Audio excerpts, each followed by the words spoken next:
I didn't always want to be a writer illustrator. When I was very little, I wanted to be a witch for a lot of years, and then when I realised that probably wasn't going to be possible, I had to rethink my options. And I spent quite a long time rethinking my options until I was in my nearly 30s, and then I went to university and studied illustration. I got into being a writer and illustrator after my daughter was born. So when I was in my mid-20s, I had a baby called Ollie, and she was really, really screamy. She screamed a lot, and the only way that I could get her to stop screaming was to read to her. So I read her loads and loads and loads of books for hours every day, and then one day I thought, oh, hang on, I think maybe I could do this as well. So I plotted a plan to become an illustrator, and that's when I decided to go off and go to university and study illustration. And then at the very end of my illustration degree course, I wrote a book as a college project, and I entered it into a competition, and I was really lucky because it won the competition, and it's called Wolves, and it was my first published book.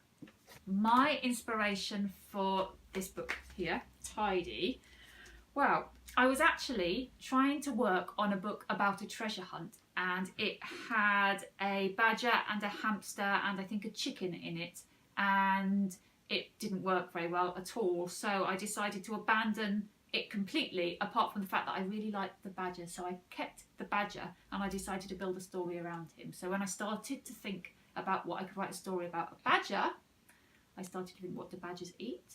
And then badgers eat a lot of worms.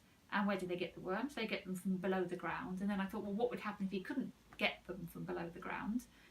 And I thought, why wouldn't he be able to get them below the ground? And I thought he wouldn't be able to get them if the ground was concreted it over. So then I wrote a story about how it ended up with the ground concreted it over, which sounds a bit backwards and confusing, and it was.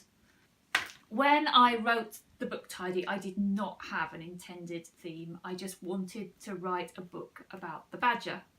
And as I was writing, I realised that actually the book had its own theme, and it was an environmental theme, but I never set out to do that.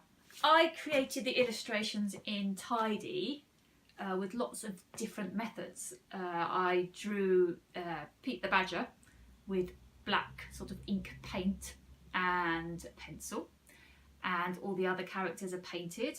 And then for the trees, because there's a lot of forests in the book, you can see lots of trees, I've used a combination of watercolour paint and lino cut, and then I scanned everything into my computer, and in a program called Photoshop I assemble all the pictures and put all the paintings of the animals together with the prints of the trees.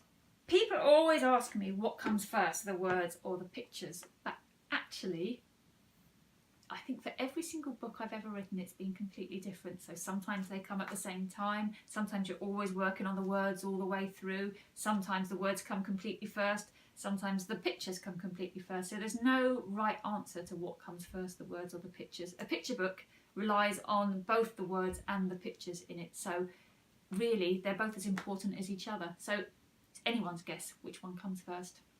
My favourite book as a child was a picture book called The Giant Jam Sandwich by John Vernon Lord, and it was a story about a village which was called Itching Down, which actually I think is based on a village not far from where I live in Sussex called Ditchling, and it got invaded by wasps, lots and lots of wasps, and it's all about how the villagers bake this huge loaf of bread and make a giant jam sandwich, and then they trap all the wasps in it.